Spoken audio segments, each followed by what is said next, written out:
That was exciting, wasn't it? Thanks for coming. See you down at the TLC. No, we're... Fill out your evals. Yeah, fill out your evals. All right. So I think it's probably good to go. We got a minute before, but we'll go ahead and start. Hopefully you're all here for upgrading SharePoint from SharePoint 2007 to SharePoint 2010. We all good on that? All right. Maestro with the slide deck. Jump right in then. All right, so quickly, who am I? My name is Shane Young. I am I paid extra for his mic not to work. Money well spent. It says my mic is, woo. There I am. Hello. Hi. How are you? Have a good day? No. All right. Try it again. So my name is Shane Young. I am a SharePoint server MVP. Been one for, I don't know, 1,000 years or something at this point. I do consulting, training, writing, learning arithmetic. Not quite there yet. But so really, I have, Todd and I have been doing SharePoint 2010 for about a year and a half now. A lot of the internal Microsoft stuff on upgrades we actually wrote or helped create and deliver. So we've been doing a lot of upgrades for the last year and a half. So a lot of fun stuff there. There's my email address, my Twitter, LinkedIn, Facebook, all those fun things. So if you're a social kind of person, feel free to reach out to me.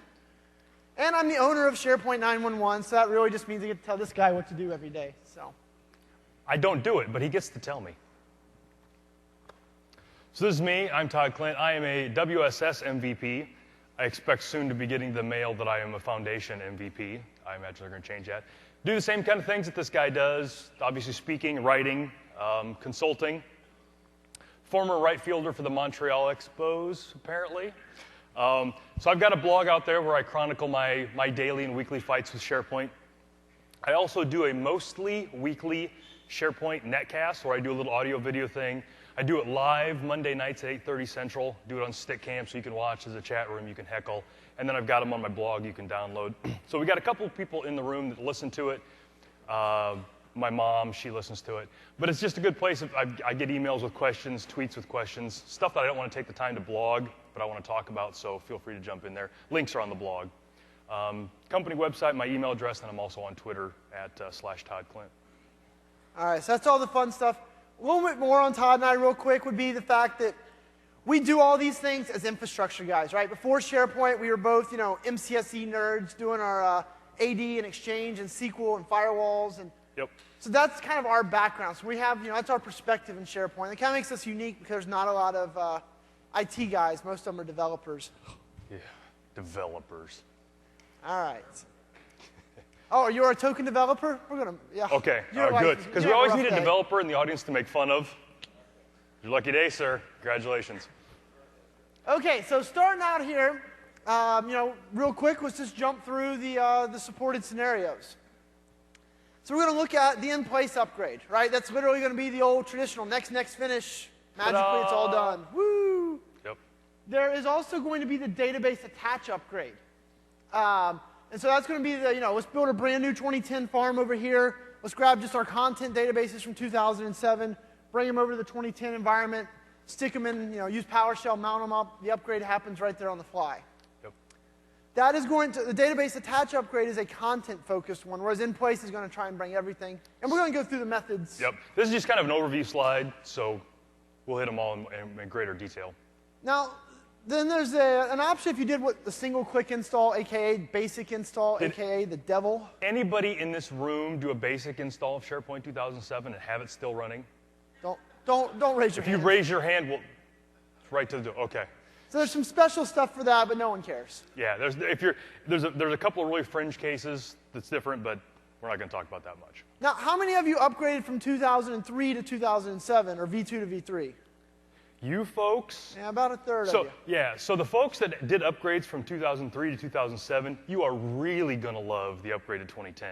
Because all of the things that we hated and we cussed and kicked our dogs because of in the upgrade to 2007, mostly all fixed in the upgrade to 2010.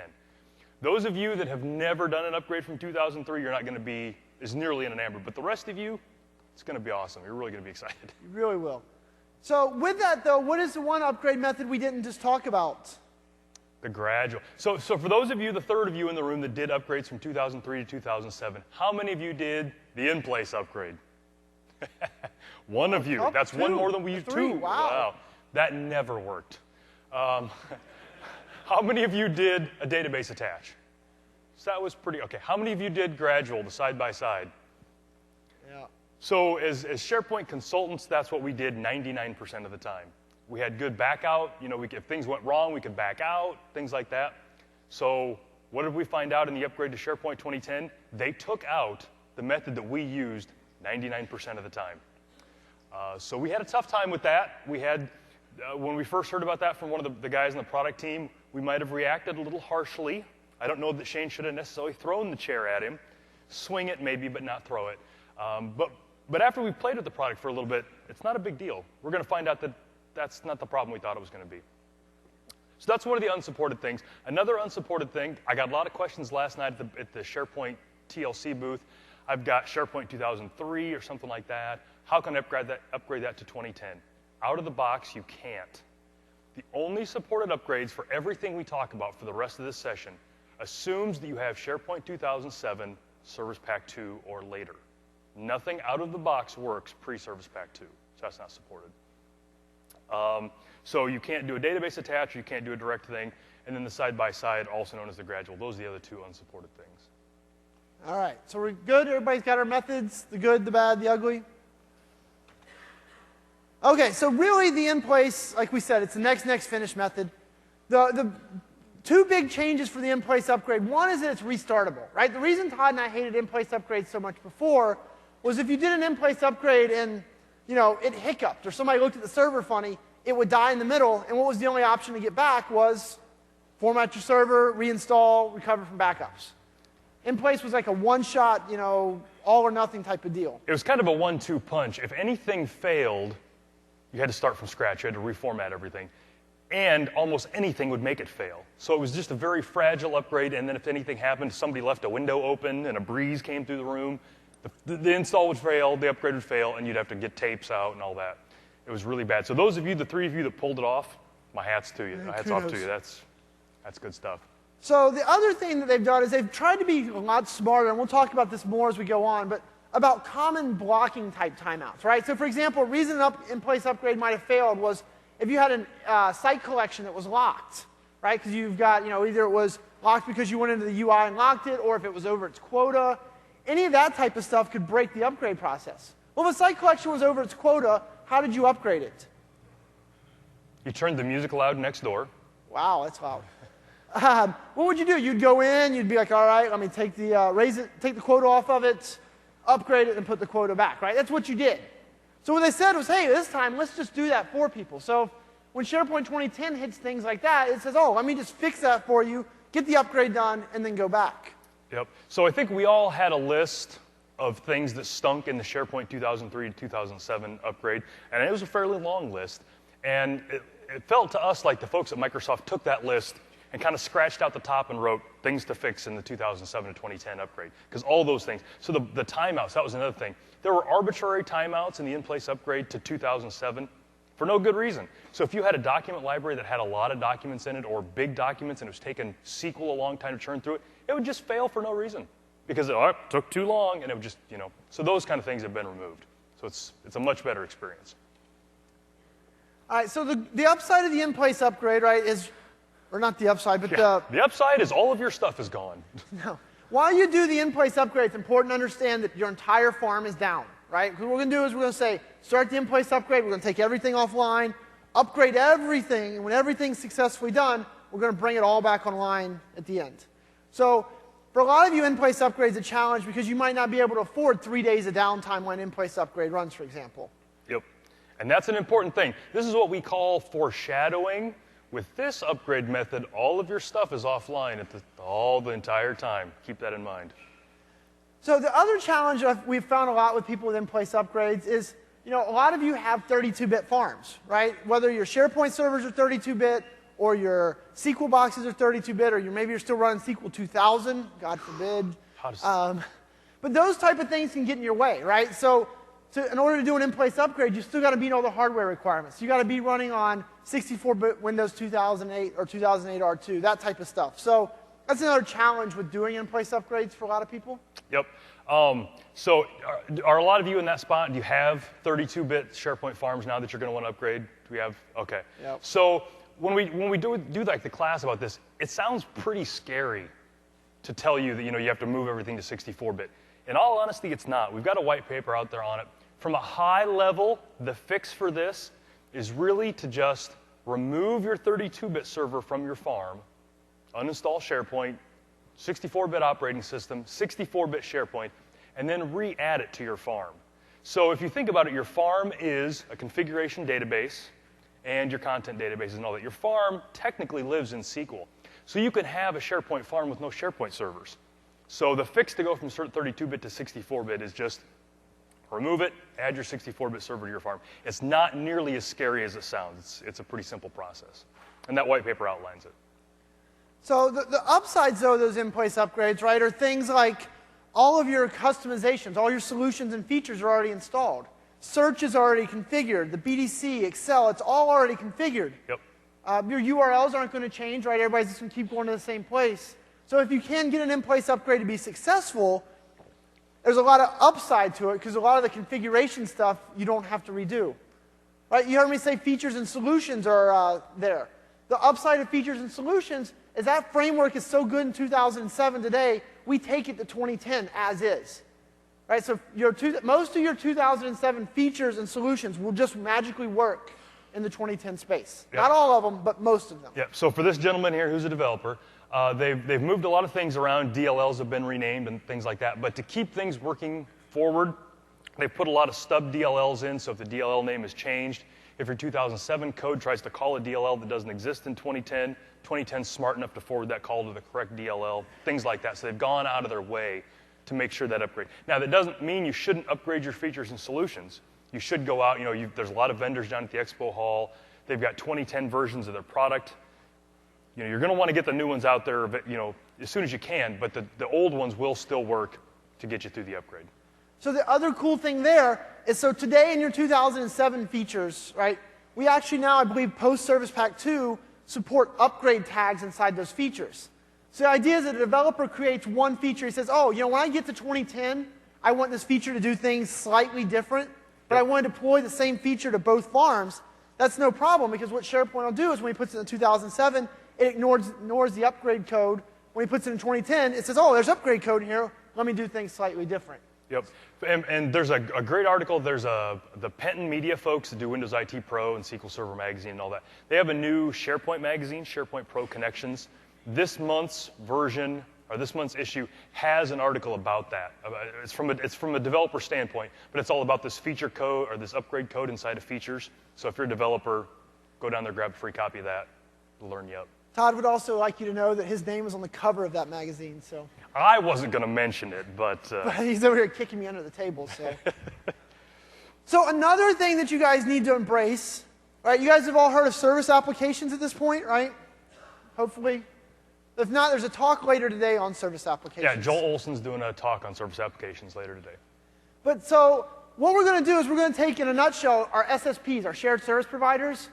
And the downside of an SSP today is it's a unit, right? When you create an SSP, you get search, profiles, audiences, my sites, all as one unit. If search goes corrupt, what's the fix? Create a new SSP, and then you have to manually reconfigure search, but you have to do profiles, audiences, and my sites, right? Because you can only be associated with one SSP at a time. When we jump to 2010, what are we going to see? We're going to see that your SSPs get broken up into individual service applications. So search is a service application. Profiles are a service application. Excel is a service app. And we can associate our web applications with these service applications. Now, when you do an in-place upgrade, though, what's going to happen to you is every SSP that you have is automatically going to be exploded out into all of the required service applications to replicate that functionality. And so imagine if you had 3 or 4 SSPs here, right? So this screenshot is showing you one SSP exploded out into, what is that, about 8 different service applications? 7? 7. So if you had 3 SSPs, now you've got 21 service applications. And SharePoint will go ahead and wire those up for you. So it'll say shared services 1 user profile is associated with all of the web applications that are associated with that SSP in the past. But now all of a sudden you've got 3 copies of search. Do you really want 3 different search engines? Do you really want 3 different profile engines? Probably not. So this is one of those points in time when you jump off and say, hey, now that I'm done with the upgrade and I've got all this garbage, let's rearrange a little bit, reorganize everything to use one search service application, and then delete those other two. Get that overhead off my servers, right? I don't want to manage 3 if I don't have to. Yeah, that's one of the great things about your service applications is the granular control. So maybe you had 3 SSPs because you needed 3 different BDC definitions or something like that. So with 2010, after you get everything upgraded, you can delete your excess search, but leave your extra BDCs and have the web apps consuming the correct ones. It works pretty well. That was one of the things when we were doing it in place. We're like, I wonder how this SSP thing's going to work out. Pretty impressed. It worked out pretty well, wired everything up right. I was happy. All right, so pros and cons, I think we hit all of those. Yep. So the big thing is we're doing a lot of consulting now for places where people are very excited to get to SharePoint 2010. And so we get the question a lot, should I do an in-place or should I do a database attach? And this slide and the slide for database attach sort of is how you come up with that answer. What's important to you? If you have a lot of customizations that you want to keep, if you don't have a budget for an extra server farm to do a database attach, things like that, then an in-place upgrade might be for you. But if you can't handle the downtime, things like that, then maybe it's not. Yeah. The other thing, the challenges with in-place upgrade, I think, real quick, is the hardware requirements, right? So your hardware requirements are going to go up from V3 to V4. And the rule of thumb that Todd and I tentatively use, I think, is it's about double, right? So whatever your hardware was today, you end up with about double.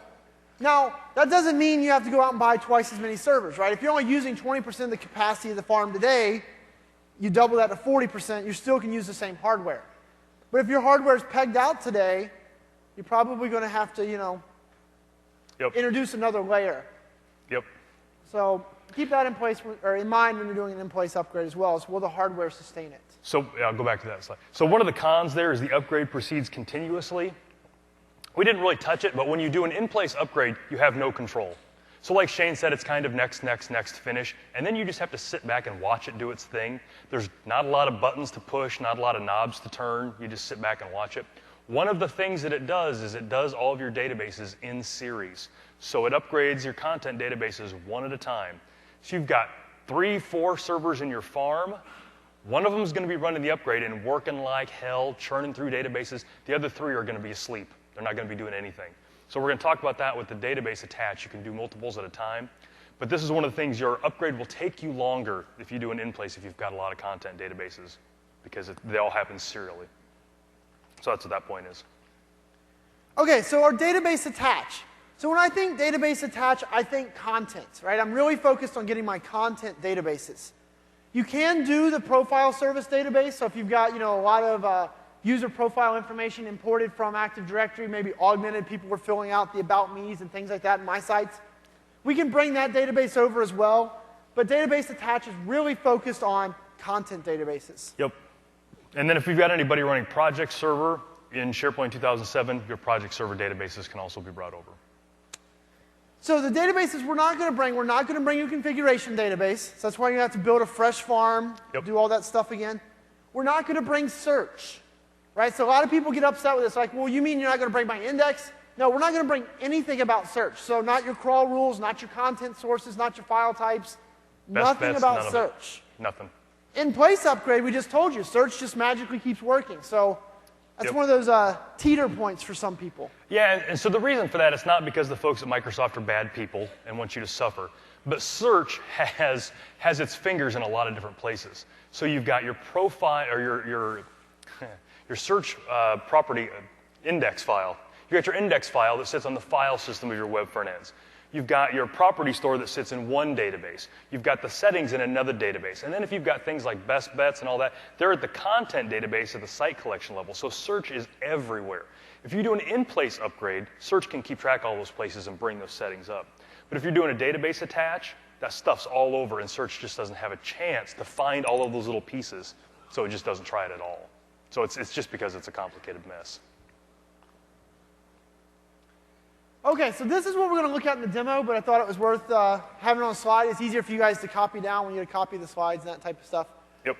But, so the first thing you should all be doing today is you should all have at least Service Pack 2 on your farms, your 2007. Does anybody not have Service Pack 2? Let me see you. All right. All right, Everybody should be Service Pack 2. So with Service Pack 2, we got a new thing called STS-ADM-O pre-upgrade check. And even if you're not going to do an upgrade for 3 more years, you should run this once a month. Yep. Has anybody run this yet? Pre-upgrade check? You. So like Shane said, it's not just an upgrade tool. I mean, it is, but it gives you a really great report on your farm. So even if you're not going to upgrade, run it. It doesn't touch anything. It doesn't write anything to any databases. It creates 3 or 4 files on your file system, reports and stuff. But it'll list all of your web apps, all of your content databases, all of your features. A really great, just kind of auditing kind of tool. Not much to run. Lets you know if there's any problems in your farm now, even if they're not specifically upgrade problems. Data orphans, things like that, it's going to point them out for you. So run that early, run it often. It's a good addition. And if you have the October cumulative update, it kind of got a shot in the arm. This pre-upgrade check command uses some XML files for rules, and those rules got updated in October, the October cumulative update. So drop that on and run it again. You'll see some new stuff. Absolutely. The other neat thing there is it shows you large lists. Yeah. If you didn't know, because a lot of us don't have a way of knowing if we have large lists in our farms today or not. This tool just says, hey, you got this list with 10,000 items. Have you seen this list? It's this big. So you can go beat somebody down for that. Yeah, right? Users, those guys. Okay, so once you've done that, you feel comfortable, right? When that finishes running, it should say, yes, your farm's good to upgrade, right? It's going to say, you know what, you passed all the checks, you didn't have any orphans, you didn't have any corrupt data. No 32-bit servers. At that point, we're going to back up the database in SQL Server. So we're going to either us or we're going to have a DBA go into SQL, do a database backup of our content database, right? Just do a little .back, hand it to us. We're going to take it to our 2010 farm. We're going to restore it in SQL Server. So, restore from SQL, boom, boom. Right-click on databases, restore database. Once we're done with that, then we're going to run this command called test-sp content database. What this command is going to do is it's going to look at a content database. So you're going to say, here's my 2007 database. Run this command against it. And it's going to go in and interrogate the database and say, hey, what features, what files, what functionality are you expecting? So it's just going to ask the database for a list of that information. Then, whatever 2010 web application we specify, it's going to go say, hey, I got this list. Mr. Web Application, do you support all of this? And it's going to let you match it up and say, hey, my upgrade is going to be very successful. Or, no, I'm missing a feature. That's right, I need that bamboo stuff we talked about. Yep. That's the type of stuff this test option is going to give you a rundown of what's going to happen before we have to modify the database in any way.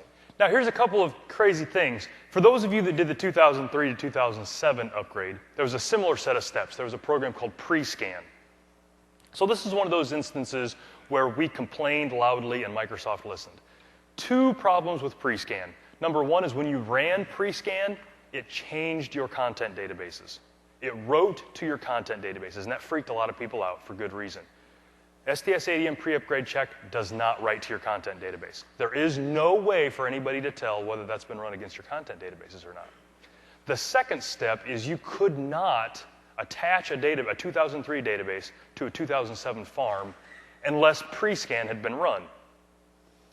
That is not the case now. Since pre-upgrade check doesn't mark the content database anywhere, there's no way for their 2010 farm to know that it's been run. So that's a completely voluntary step. You don't have to run pre-upgrade check. You should. But what we're finding is we've got some customers now that want to go to 2010 that are still on 2003. So we have to do this intermediate thing where you have to run pre-scan. And if you don't have a V2 environment somewhere, you can't run pre-scan. So we're not going to get into this trouble going from 2007 to 2010. If you end up having to do a restore from tape of a 2007 content database, but all your 2007 farms are gone, you can still just jack it right into 2010. So it's going to upgrade. The other thing is that test SP content database, you also don't have to run that. If you forget, because when we were doing our demos for this, we actually forgot that. You can not, it also doesn't change your databases at all. So these are great steps to run. You absolutely should do it every time, but if you forget, it's no big deal. It's going to go either way. All right, then that brings us to the very end, right? Yep. So the next step is mount it. So you've checked it on the 2007 side. You've got a list of things to do. You've backed it up. You've moved it over. You've tested it on the 2010 side against its destination. Everything looks good or doesn't look good. It doesn't matter. The last step is to mount it up. So this is like the old STS-ADM command, add content DB. We're going to take that content database and we're going to mount it up into a SharePoint 2010 web app. Much like SharePoint 2007, when you mount a content database, if it's an older version, SharePoint just automatically upgrades it for free, just does that for you. So that's what that command does. Not to be confused, and we're going to talk about this later, there is an upgrade SP content database commandlet. That is not what you do to upgrade an SP content database, sadly. Just mounting it's all you need to do, and it will get upgraded automatically. Does that make sense? So ignore the upgrade command for now. It's mount. Yeah, we'll cover that later. And mount is really just the equivalent of STS-ADM-O add content DB. So here's that second slide. When it comes to the question, should we do an in-place or should we do a database attach? Here's the second slide that's got the pros and the cons. So the pro, I don't know if you guys can hear that or not, but. Can you guys hear that? The music, okay. All right, cool. So I'm not dancing for no reason. Yeah, it's not in your head, Shane, it really, the rest of it. So one of the pros is you can do multiple content databases at the same time. So you've got a SharePoint 2010 farm now, it's got 4 or 5 servers in it, and you've got 10 content databases from your 2007 side. Run pre-upgrade check on your farm in 2007, bring all those databases over, run the test against all 10. Now on these boxes, you can run the mount command on multiple boxes at the same time. Anybody tried that in 2007? If you run STS-ADM add content DB on 2 boxes at the same time, what happens? The second one gives you a big thumbs down. It won't let you do it. In 2010, not only can you have multiple machines adding content databases at the same time, let's say you're clever and you open up 2 PowerShell windows on the same box, you can actually do 2 databases on the same box. So if you've got, maybe your content databases are in separate SQL servers, or you've got a really beefy SharePoint box, you can upgrade multiple databases at the same time. So this is one of the pros against the in-place that does them all serially. Now with the database attach method, we can do a parallel as long as we've got a decent SQL backend and SharePoint front end to do it. So one of the things there you see is that customizations must be transferred manually as both the pro and the con. Why is that? Well, the reason for that is we're finding this is, going from 2007 to 2010 is a good time to evaluate some of these customizations. Did the business have you roll this customization out because it was Tuesday and they were bored? Yeah, is that blink tag at the top of all your pages really a good idea anymore? Is that the blink tag, nice. But it's a chance for you to evaluate what you're doing with customizations. There's a tenfold new functionality in SharePoint 2010. Can you now do that customization out of the box for free? So being able to evaluate all these solutions and determine which ones get installed on this brand new 2010 farm, to me, is as much of a pro as it is a con. So. Yep. And the middle pro there is combine multiple farms. So SharePoint 2007 had some sizing limitations. You could only index 50 million items, things like that. So we've seen some companies that, to get past some of these scale issues, had multiple SharePoint 2007 farms. With the database attach method, if SharePoint 2010 fixes those issues, you can have a SharePoint 2010 farm, but start pulling databases in from other farms, into separate web apps, obviously. But you can bring that all into one central farm now, so you have that ability to bring it all together, get it into one centralized spot, get some of those SharePoint servers out from under people's desks, things like that. I think we now get to do that crazy thing where I get to demo. You do? Woohoo! All right. If anybody needs to get up and go to the bathroom or something, now's the time. That would be the moment. All right. So the first thing I'm going to do, this is my 2010 farm, right? I built it from scratch. This is literally just a VM running on my dinky little laptop here. So I'm going to go into SQL Server Management Studio. Hopefully yours is easier to read than mine is. So I'm going to databases, and I'm going to say restore. And so on restore, I'm going to say, all right, from device, hit browse, file, add. And if we scroll way up here into my backups folder, see I got a whole bunch of different database backups here. And so the one I'm going to do first is WSS_content_, we'll just do a 2007 one here. Okay, so that one might already still be in SQL. Yeah, it's all right. SQL doesn't care. All right. So there's my database. There's the backup in there. So we're going to say, all right, we're going to restore it. Now, if you go to the bottom here, this would tell you the name of the database originally. But I've already got a database named that. So we're going to name this database whatever we want. We'll call it TechEd. All right. So we're going to say, OK. So this is just a straight-up SQL Server restore. A lot of you probably got DBAs to do this for you. But there you go. So now I got the database over here, old TechEd guy. So I'm going to jump over to my SharePoint Management PowerShell, right? So that's the same as all I did was start and then SharePoint 2010 Management Shell. I made the font bright green so he felt all cool.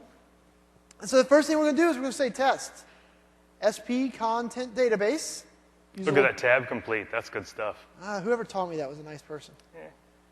So dash name. And so here we're going to do our database name, so TechEd. And then dash web application.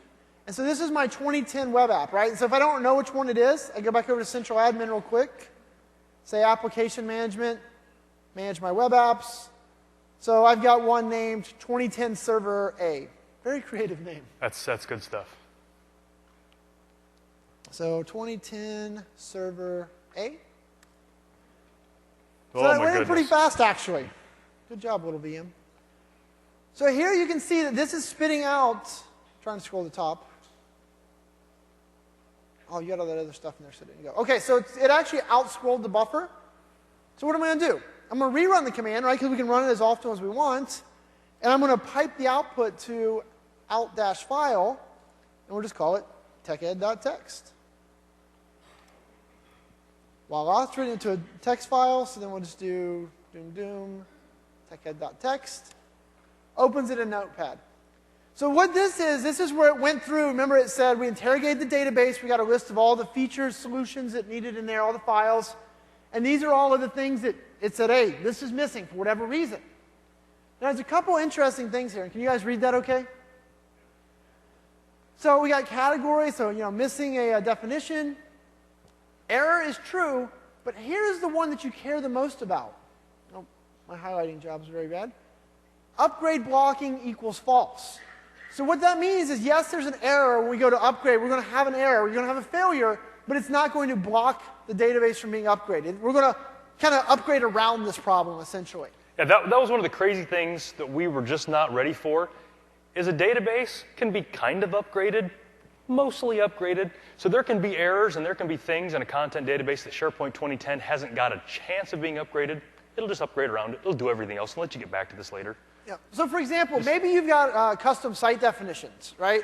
So you've got, in your deployment, you've got regular old team site-based site collections. You got, this custom site definition solution. And it's all in one content database.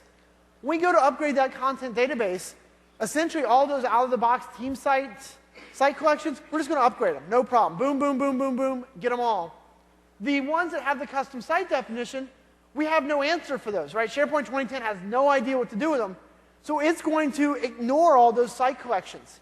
The content database will still be online, and all the site collections that were successfully upgraded will be displayed, but the ones that couldn't be upgraded in the same database, we'll just ignore them. You get an error message until you get them. So what do you do at that point? You say, hey, I need to deploy my custom 2010 site definition. I need a mapping file. Once you get all the pieces in place, you then go out to PowerShell, and that's when you run the upgrade one. Upgrade-SP content database. That command knows to go into a content database and say, oh, I need to upgrade these parts that haven't been upgraded, but all the site collections that were previously upgraded, we're just going to ignore those. So that's how that's going to work for you. Yep. This error file is got a lot of really great information in it. So I know it can be overwhelming when it flies past the screen, but if you read it a little bit, it's pretty good at telling you exactly what the problem is. So right, that top one says missing site definition. So we all know what site definitions are. They're things in the file system in the templates folder. But it gives us the site ID, so every site definition has an ID. We can now go back to our 2007 farm, look in that folder, look for the site definition that's got that ID, and figure out what it is. Now we've got a name that we can put with it. We can start figuring out what feature, what solution installed that. All the information's right in there. If it's missing features, it's going to have GUIDs so that we can try to find the GUID for a feature. Go out to Bing. Rob Bogue has a blog post that has all of the common feature IDs in it. So you can take that GUID and go out and get a name for it and start trying to piece together what's going on. Great information in there, though. Don't be afraid to read through that file. Okay, so we're not going to sit here and read through all these things. Every line we're going to cover.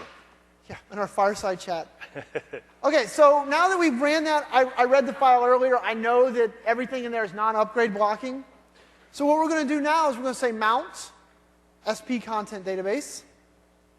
The same thing, dash name. And it was what, TechEd, right? Yep. And dash web application is HTTP 2010 server A. So there you go. You can see my poor little processor in the corner getting pegged out. It's getting beat up. Now, I don't want I don't want to throw us off track here because it'll beat my machine to a halt. But if your server had enough capacity, there is nothing stopping me from saying, you know what? My server's only using 20% of the CPU to do this. I'm going to go in here, fire up a second PowerShell window, and run the mount commands on subsequent databases. Yep. On other databases at the same time. Yep. Absolutely works fine.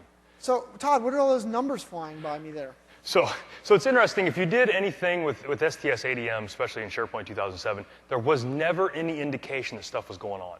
Who has ever done like an STS-ADM restore on a big site collection? You hit it, and it just stares at you. You're like, oh my God, is it working? Oh, and if it's a long one, it could take days or hours. You have no idea what's going on. So we complained, and so now we've got an indicator now, percentage, down to the 100th%. We went from here to here in usefulness and 29.06, I don't know what they're doing at 29.06, but it's important because it always stops right there. Always. So yeah, let's go look. Let's see what it's doing. So if you're not into watching command prompts, we've also given us a nice little upgrade screen here. So I can go to check upgrade status from central admin.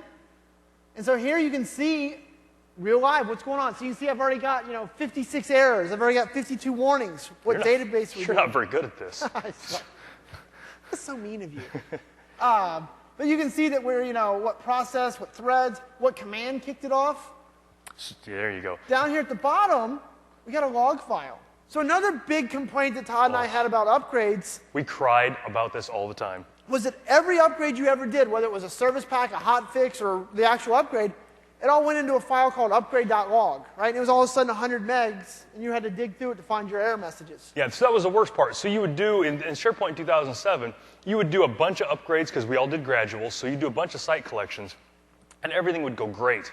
And then one site collection would go bad, you had to go to upgrade.log. That upgrade.log would be the size of a house because it would have every upgrade you'd ever done in it. So you're trying to open up this 200 or 300 meg text file in Notepad, and then trying to find your error at the bottom of that. It was horrible. So we had to do these things where we'd script up upgrades where it would rename that file before the upgrade ran, a whole bunch of kludgy stuff. So this one has every upgrade has its own file now. All very discrete files, good stuff. So even more important than that, though... Does it get better than that? Gets better. I don't believe it. So if we jump over to the folder here, the logs, right, every upgrade has also... So there's my upgrade log file. See, right below there is the upgrade... I'm trying to expand this out. The upgrade error file. So what they've done is they've pulled all the errors from the upgrade and written those to their own special file. So these are all per run. But in this error upgrade log, you're not only going to get all the error messages in the regular upgrade log file, but you're going to get more detailed errors. So for example, if it was a .NET assembly failure, you actually get the call stack dump right there in this log file. So you don't have to go and piece it all back together. They are going to push at you with both hands all the different errors and such. So that's pretty handy for troubleshooting, is you can just go to the error file and see nothing but all the stuff you did wrong. So it's, oh geez. So there you go. So you can see that upgrade completed with errors. The key thing there, though, is it completed. Completed with errors. So let's go try our little URL out and cross our little fingers. This is the nervous part when you're demoing. Live demos are so nerve-wracking. Nah. The good news is if it doesn't work, I'll just blame him. So. And if it works, it's all me. Just checking. I wrote chapter. Oh. There you go. So now I got to go beat it down, get myself access and all that fun stuff. But this is pretty common. So these are the kind of things that you're going to see when you do database attach upgrades. So you're going to see now, we were able to take it a little easier because we've got everything running on one box. But a pretty common thing is you take a database from one SQL server and you restore it to another SQL server. They might not have the same server roles and same logins, so then you try to attach it with SharePoint. If it's not running as the same accounts, your SharePoint 2010 account might not have access to that database that you restored from another environment. So you need to go in and make sure your permissions are set. And then once you get that worked out, and the service accounts have access, well, now maybe your users are trying to get in, but they can't get in because maybe you've moved domains or something like that. So these aren't necessarily SharePoint errors, but they're the kind of things that you're going to see. We see them all the time when we do upgrades. Do we do? All right, so I will go give all the permissions to this little guy that needs to be done.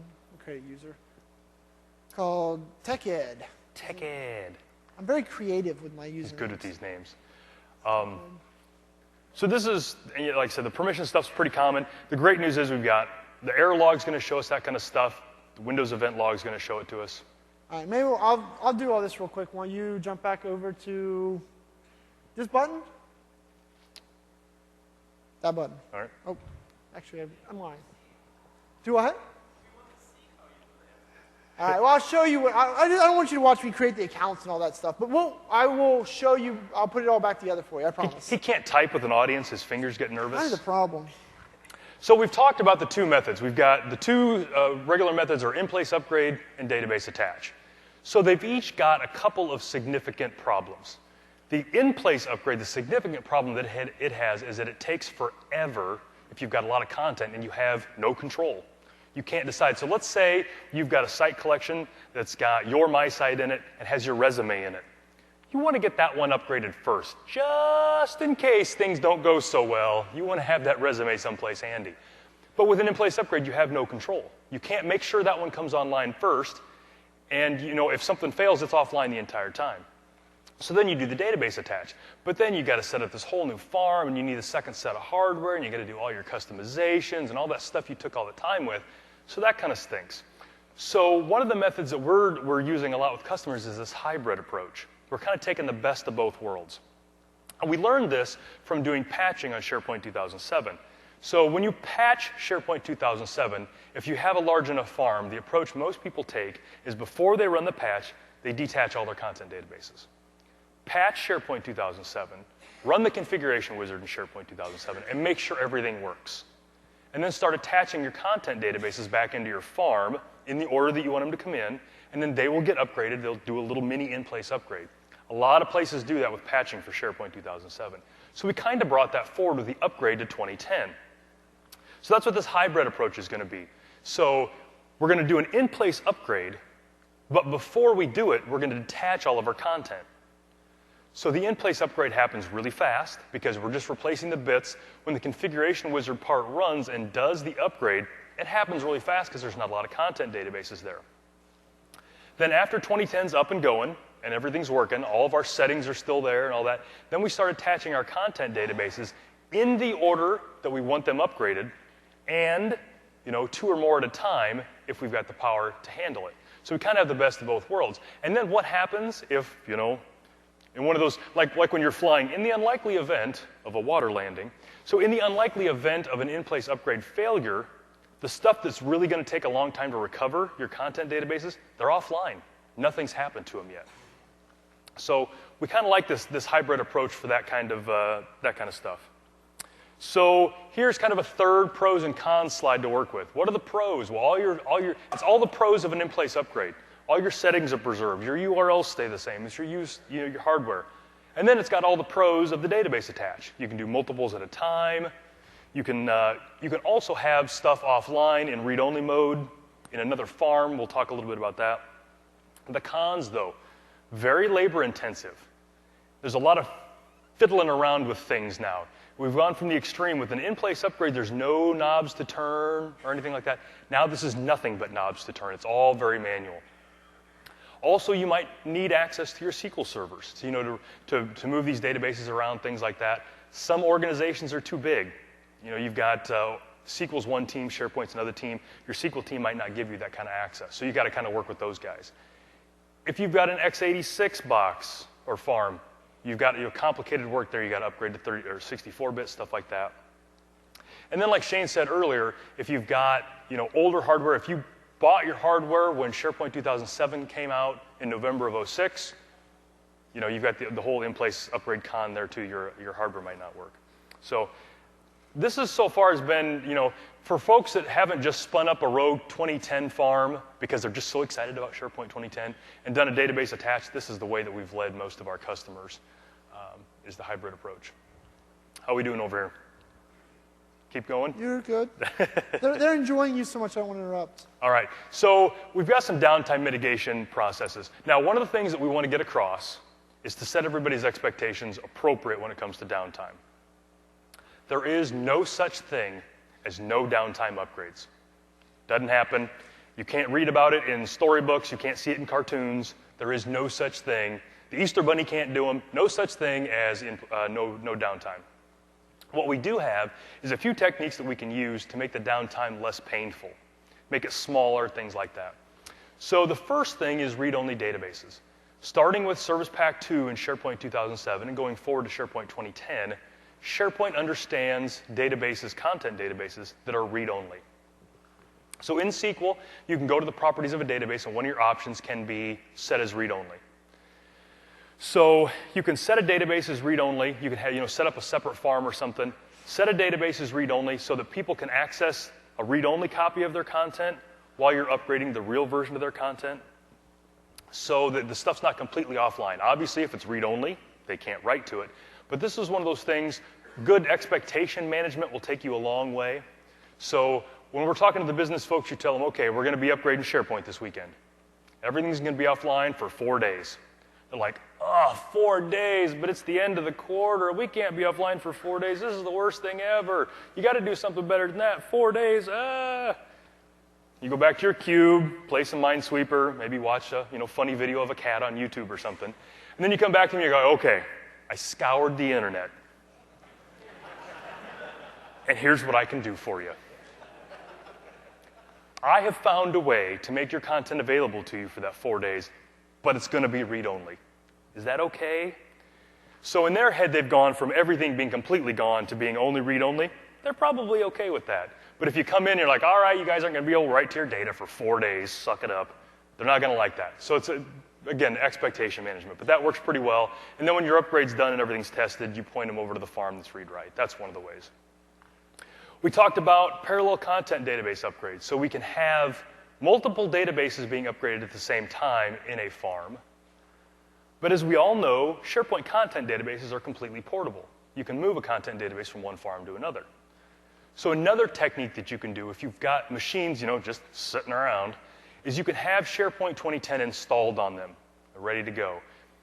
When you're doing your in-place upgrade, if you're doing a hybrid approach or whatever, you can take those content databases and upgrade them on other farms while your farm is upgrading. And then when the farm is upgraded without all the content databases, you can take these content databases that have been upgraded in tandem on these other farms, attach them to your production farm, and they're going to attach right away because there's no upgrade happening now. So you have that option. The third option we have is one called Content Database with AAM Redirect, also known as the approach that has the longest name in SharePoint.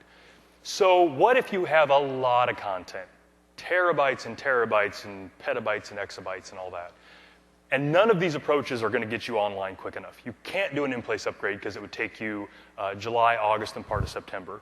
You can't do the database attach because it will take you July and part of August because you've got all these databases, lots and lots of content.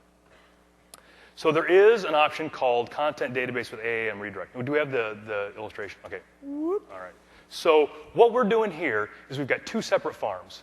We've got a 2007 farm on your left and a 2010 farm on your right. So this is sort of like the gradual upgrade with 2003 to 2007. But essentially, this lets us stage our upgrade. So when we create a web app in 2010, we have to do it from STS-ADM, that bad word. And when we do it, we say, here's the zone URL, here's the redirect URL. And what we've done is on our 2007 farm, which everybody used to get to as HTTP WSS, we've set an alternate access mapping for WSS old. And so essentially what we've told the SharePoint 2010 farm is when an end user request comes in for a site collection that you don't have, it's probably still on the old farm. So redirect that request to your 2007 farm. So what this does is this lets you stage your content database upgrades so that you can do it over the course of days or weeks without the content ever being offline. So it's kind of a complicated thing. So I've sat down with a pencil and paper and crayons and created this beautiful animation. Really, I stole it from Sean Livingston at Microsoft, but we can pretend that I made it. So the blue one is SharePoint 2010. The maroon one is SharePoint 2007. So in the first stage, an end user request comes in. SharePoint 2010 looks in the configuration database, says, I don't know who that site collection is, sends a 302 redirect back to the browser for the SharePoint 2007 URL, the new one, the new one that we've come up with. and the web page loads. Now, a couple of things. If there was a slide before this slide, the SharePoint 2007 farm would be WSS old, or WSS, excuse me.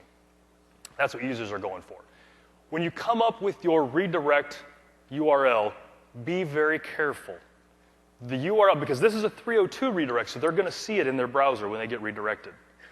It has to be something that's obvious to them that is the old version.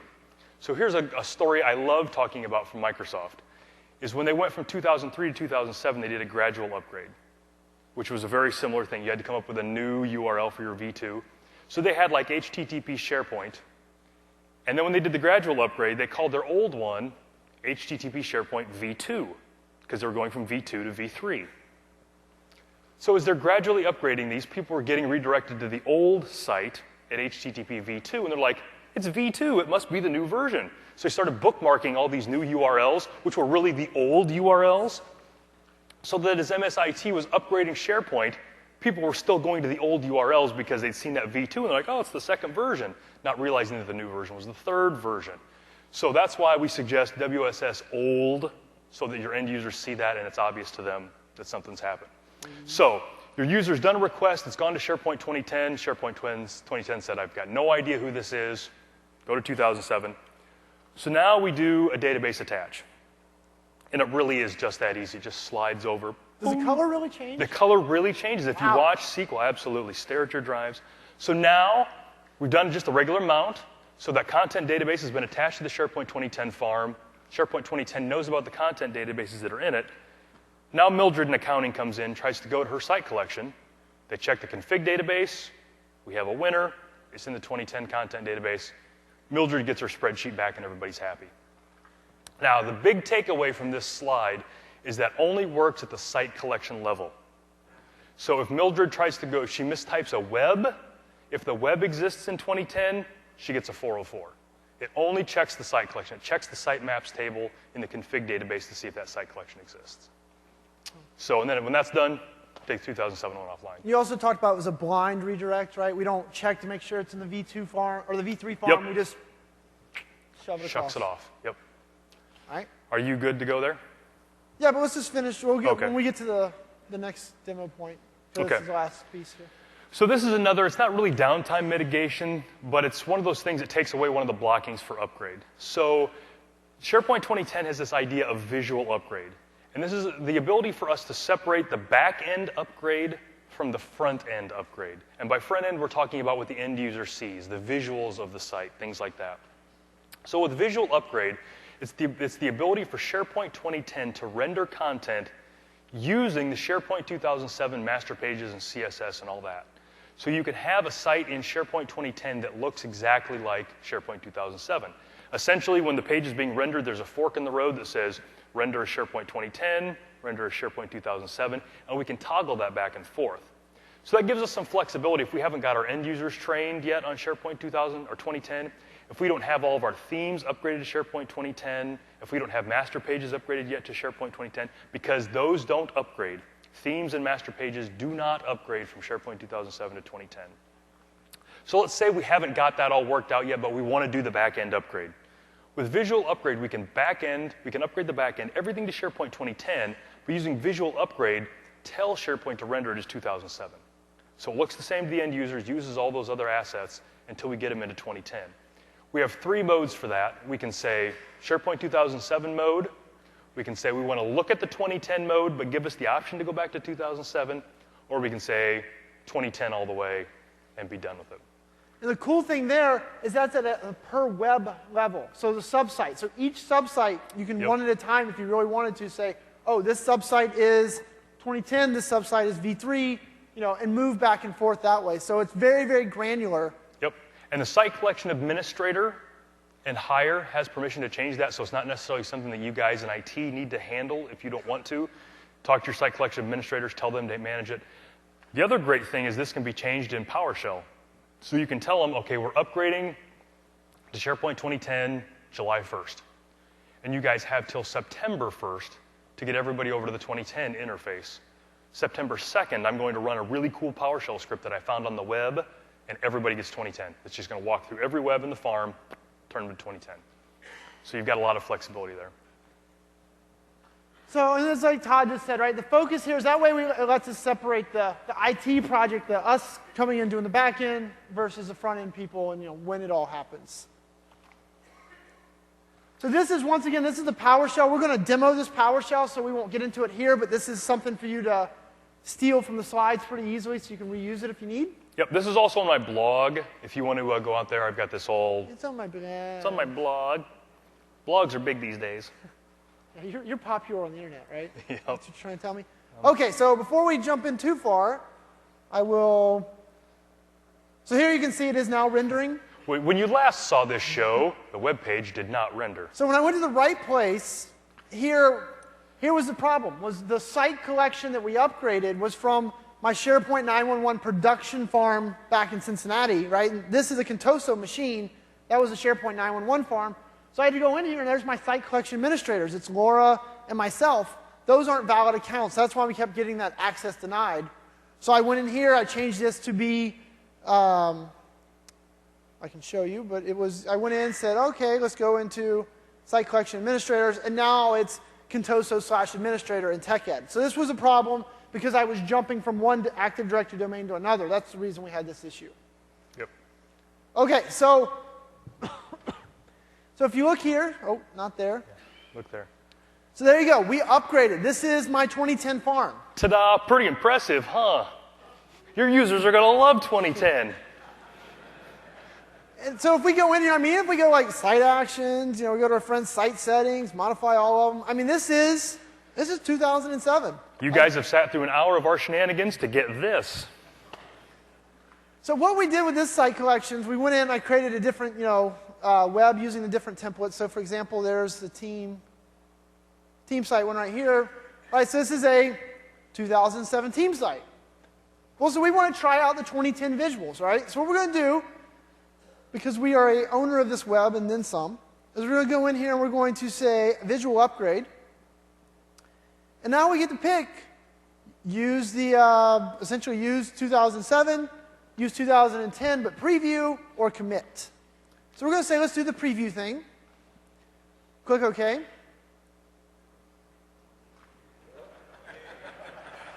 You don't say. What'd you break, Willis?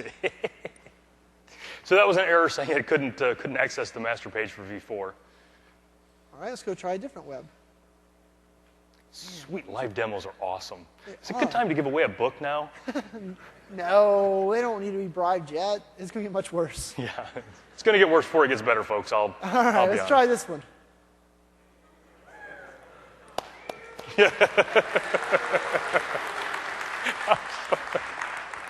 Fair enough. All right. So we got to. Not trying to cop out, because we got a bunch of some other stuff to cover, but now we would go into the ULS logs. We've got a correlation ID there. Now's a good time to talk about correlation IDs. Can you, highlight that? Okay. SharePoint 2010 introduces this thing that has nothing to do with upgrade called a correlation ID. And what the correlation ID lets you do is correlate the error that an end user sees with entries in your ULS log.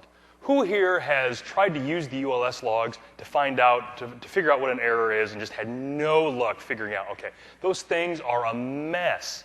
So with the correlation ID, every single end user transaction, every conversation between me and my farm is given a correlation ID. So when we get errors like this, we can go into our ULS logs, search for that correlation ID, and every error or every entry in that ULS log that pertains to this conversation will have that correlation ID. So we can jump immediately to where the problem's at. And if you use something like the ULS viewer on MSDN, or I use Excel because I'm not very smart, but you can now start filtering by these and see only the stuff that you need to see. So unfortunately, because we've got more stuff to talk about, we're not going to be able to show you how to troubleshoot this. But that's what we would do next when we were doing an upgrade. I'll try and fix it real quick. Okay. They don't like listening to me talk anyway. What do we got?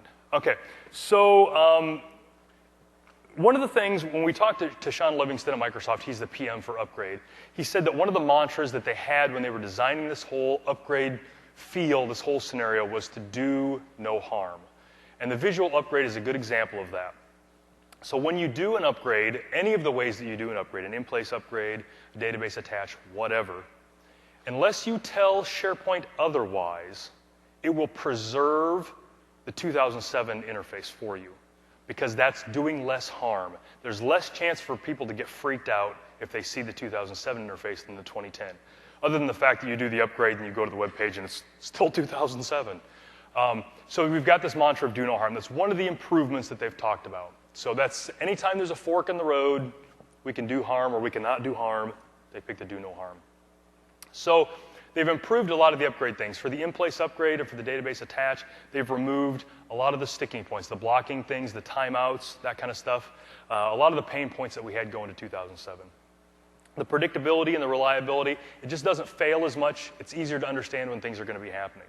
The diagnostic ability and the logging is tremendous in this version.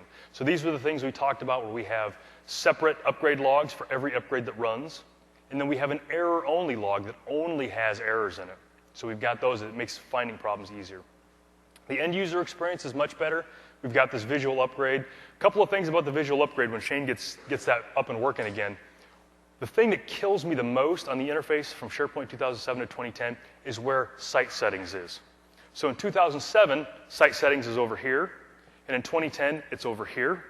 So when I'm doing the visual upgrade thing, I go over here, I pick at the very bottom, visual upgrade, tell it 2010, look at the page, want to set it back to 2007, look around over here for something to click, there's nothing here, go over here to site actions, go down to the middle where visual upgrade is. So some of that stuff's a little tricky, but the interface is better. Moving site actions over to this side actually makes better sense because the left part of your screen is more stable than the right part. So the end user experience is better. The admin experience is better unless you're doing it in front of a room full of 200 or 300 people, then the upgrade doesn't go so well. But you've got better controls over things. You can do multiple things at once. Better logging. You've got that web page that Shane showed you where you've got your upgrade logging page where you can see what's going on, your percentage and all that kind of stuff. So a lot of great improvements. And like for those of you that did upgrades to 2007, this is some good stuff, isn't it? I mean, there's some really good improvements here. Logging, we talked about that. Okay, so the other thing is the upgrade log has the same columns now. Before, different parts of so many different things went into that same log that it didn't always line up. Now you can just pull that log right into Excel. That's what I use. Pull it into Excel, go to the data tab, turn on filtering, sorting. So it's very easy to report, automate, things like that. Resume capability. So that was one of the things. In SharePoint 2003 to 2007, if there was something wrong when you started the in-place upgrade, you were done. So one of the errors that I had when I was writing the upgrade chapter for the book was the betas of SharePoint 2010 didn't check SQL. So there's some specific things that you need for SQL for SharePoint 2010. It needs to be 64-bit, and then if you're SQL 2005, it's got to be Service Pack 3, CU 47, subset 4, paragraph A, whatever. All those. Well, I didn't have all those in place on my VM, but the betas didn't check that. RTM checks that. So I started an upgrade, not realizing that my SQL instance wasn't good enough, and then got, the upgrade started and went, I can't use this SQL instance, and it just bombed out on me. Had that happened from 2003 to 2007, I'd have had to go back to tape. So you can resume. You can resume the databases. We saw that, where if a database fails when it upgrades, we can do the upgrade SP content database and fix it. Durability and survivability, we talked about that. It just doesn't crash as much. The SQL timeouts were taken out. Upgrades will not be allowed if all the server farms don't have the same binaries installed. So in SharePoint 2007, if you install a patch, so when you install the patch, if you've got multiple machines in your farm, you have to install it, and then you run the configuration wizard to kind of finalize it. You can have, that will run if the machines in your farm aren't all at the same level. So in the last week, I had a customer who had some problems with their SharePoint 2007 farm, went into central admin, servers in this farm, and there were different build numbers for all their different servers. I'm like, I don't know everything, but that looks like a problem. Because this will work. You can have different machines at different builds. SharePoint 2010 doesn't let you do that. So if you try to do an in-place upgrade or patching or anything like that, if you try to run that configuration wizard screen, it's going to check all the servers in your farm, see what build number they're at, and if they're not all at the same build number, it's not going to let you run the configuration wizard. It's going to tell you, this machine's missing this patch, this machine's missing this patch, and it's going to give you a link to where that patch is so you can download it. So if one of your coworkers put a patch on that you don't know about, you've got a link where you can go grab it. So that's a big improvement. So we talked about most of that. The quota handling and the locked site collection thing is a good one. In previous upgrades, if a site collection was locked, you couldn't upgrade it because it was locked. SharePoint 2010 is smart enough to realize that it can just unlock it, upgrade it, relock it. And then the quota is the same thing. If we're close to going over the quota, it can upgrade it, let you go a little bit over your quota, but it's not going to let that stop you.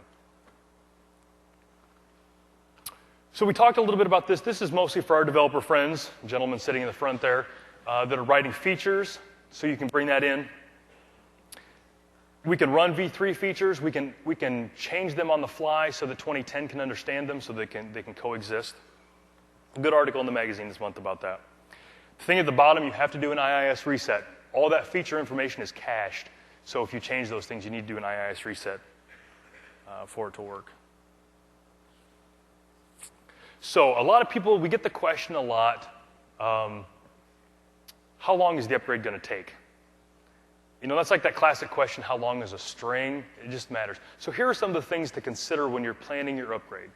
The number of site collections you have, obviously, more site collections, the longer the upgrade is going to take. Number of webs, number of lists, all that kind of stuff. Document versions is an interesting one. So in SharePoint 2007, your current version of your document is stored in one table. The previous versions of the document are stored in another table. So that was done for some very specific reasons, but what they found out was it made versioning slow, because every time somebody uploaded a version, the current one had to be copied to one table, and then the new one had to be copied to the other table.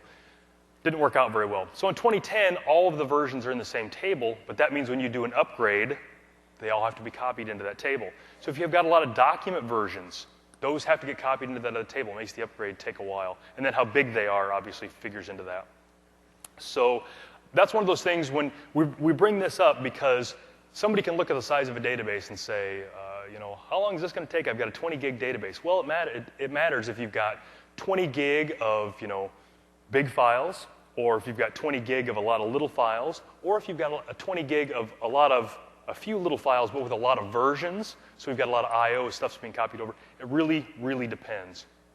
So the thing, we've kind of talked about how easy this upgrade is going to be for you. Hopefully we've got you feeling pretty confident about the upgrade to 2010. But I don't want you to get too confident. So one thing that we haven't spent a lot of time talking about, but as our demonstrations certainly attest to, we need to test. You need to test a lot.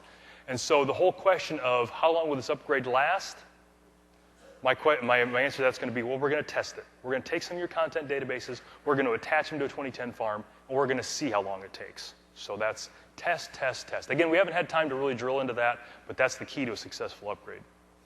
So hardware-wise, what can you do to make things go faster? Everything's in SQL. So you want to have the best SQL backend you can have. You want a lot of disk IOs a second. You want to have your databases laid out well. You want to have your logs on one set of spindles, your database files on another set of spindles. If you can, put tempdb on a third set of spindles because a lot of stuff gets queued there. Watch your memory. Network. Everybody in this room should have at least gigabit between their web front ends and their SQL boxes. So make sure you've got all that.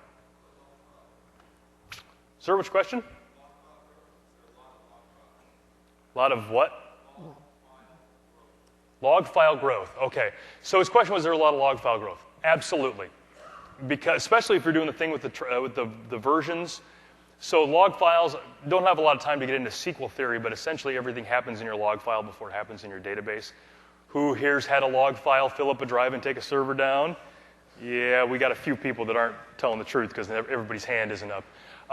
So absolutely, and that was one of the things that would kill 2003 to 2007 upgrades was hard drives filling up because transaction logs would chew up every little nook and cranny.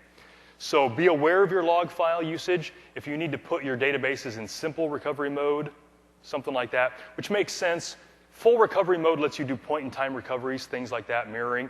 But if you're in the middle of upgrading a database, you darn well better have a couple of good backups of it anyway, and you're not going to need to roll back to the middle of an upgrade somewhere. So you can probably put your databases in the simple recovery model before upgrade, and that's going to keep those log files from getting big. You want to jump back in, or? Okay. Not particularly. Fair enough. So the funny thing about that, right? So, everybody's thinking you should practice your demos ahead of time. Well, we I did. have literally done this demo about 25 times. I've done it on this same VM, this same right here, 4 times in the last 2 weeks. Twice yesterday. So, Yeah. it's no excuse. I still apologize, but Yeah. the good thing is, see the URL at the bottom there? So this is that new, what we call it internally, it was called Ignite training. It's what we use to train like MCS and stuff. Kind of the kickoff point for MCS training. We had a big part of that. So what they've done is they've made those, there's like 19 hours of IT Pro stuff out there. There is 4 hours of yours truly talking about upgrade. In there, I do that demo on that VM in that thing. So it's all recorded, so it's out there, but that's the It was all photoshopped, all done in the studio. No, it's we really did. We tested this. We were playing with it this morning, and it worked there too. So a couple more points. Actually, we want to make sure we have enough time to give away that last book. So we got 4 minutes. Okay. So these are just some key points that we wanted to make sure. We've talked about every one of these before, but we wanted to get them on one slide.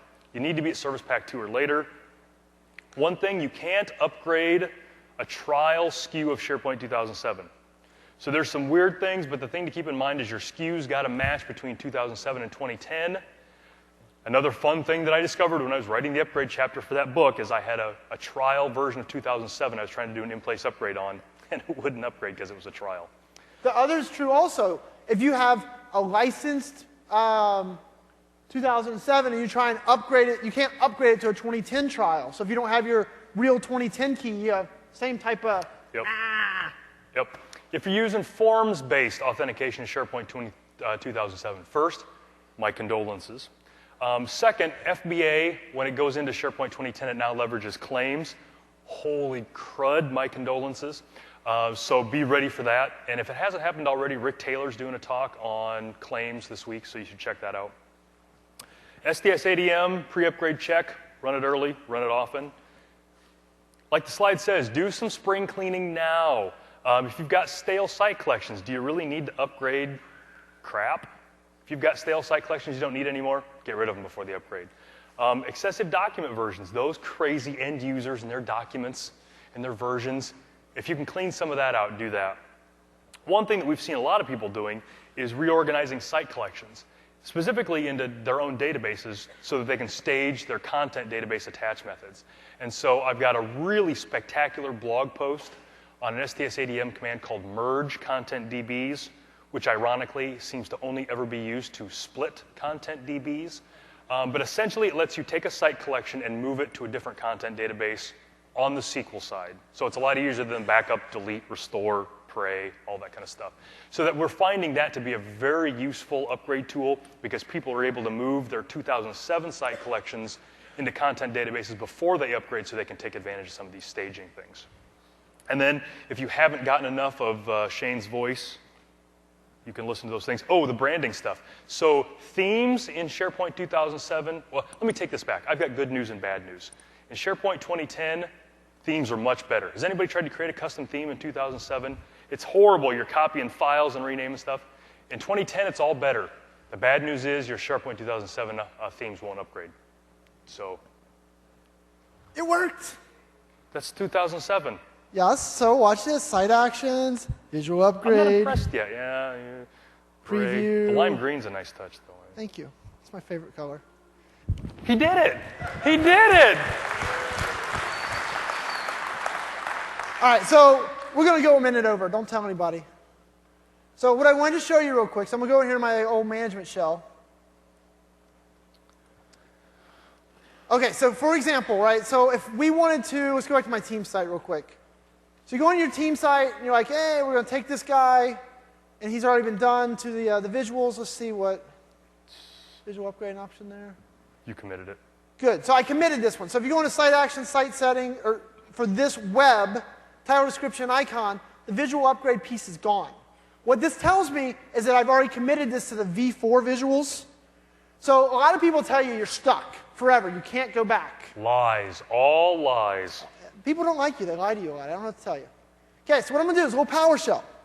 So first thing I'm going to do is create a variable. I'm going to call it TechEd because that seems to be my variable today. So I'm going to do a get SP web for HTTP 2010 server A / team site. Yep. All right. Yeah, you can see it. We can't. It's great. Okay, so I got that web into a variable in PowerShell, right? So all you got to do now is I'm going to say, all right, my friend TechHead, I'm going to do a .UI version, and I'm going to say, hey, I want to set you back to 3. This many. Okay, I've set that property in the variable, so what do you got to do? You got to rewrite the variable back to SharePoint. You got to tell it you did it. So I'm going to do update like that. Now if we go back over here to our little team web, we'll say refresh this page. It's back to the V3 visuals.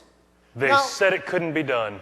Now notice though, I still don't have the option for changing it back to V4, right? I've left that out. So go back to PowerShell again, and now you're going to do .teched.ui version configuration enabled equals $true. We're going to write that back. Oh, I can't wait to see what happens. You guys are smart. You know what happens.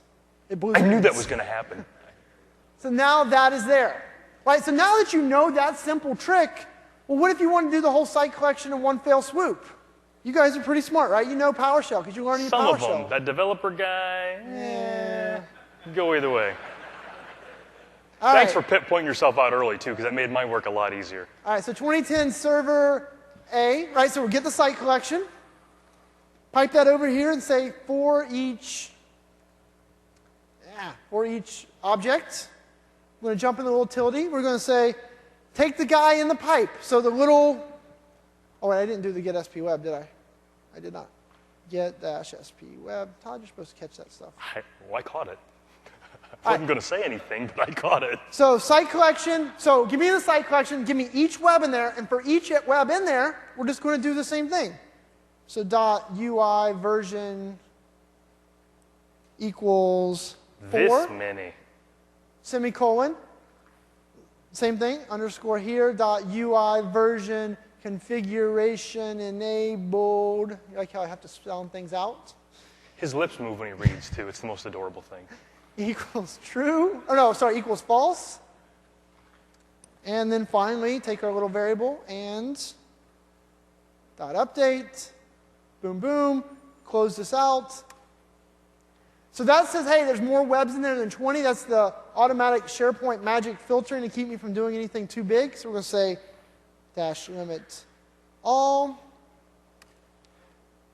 We're done. So what do we think? Do we think it's going to be 2010 when he gets done here? They're expecting a blue screen. So there you go. It did the whole site collection. Well, that one was already 2010, so go to your There team you go. site. How about your blank site? He's 2010. So that's that thing where you can tell people you have to have it done by a certain date, or I'm going to whip out the PowerShell. I'm going to make it happen. So there you go. That's it.